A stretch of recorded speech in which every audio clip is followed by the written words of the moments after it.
hello everyone কি খবৰ সকলোৰে আৰু আপোনালোকে কোনে কোনে মাছৰ পেটু খাই ভাল পায় কমেন্ট কৰি জনাব দেই আৰু আজি বনাম বেগেনাৰে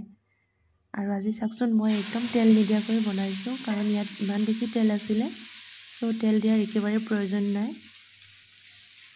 আৰু এইখিনি এতিয়া গৰম হৈ হত তেলখিনি গলি গল লগতে পিয়াজখিনি মই দি দিলো পিয়াজ আৰু জলকীয়াখিনি দি দিলো আৰু এইখিনি মাছৰ পেটুৰ তেলেৰে ভাজি আছো আৰু দেখিছে ইমান বেছি তেল ওলাই গল আৰু এতিয়া মিহিকৈ কুটি লোৱা বেগেনাখিনি দি দিলো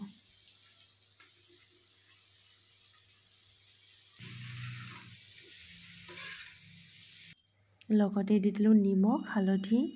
অকমান জলকীয়া গুৰি আৰু অকমান জিৰা গুৰি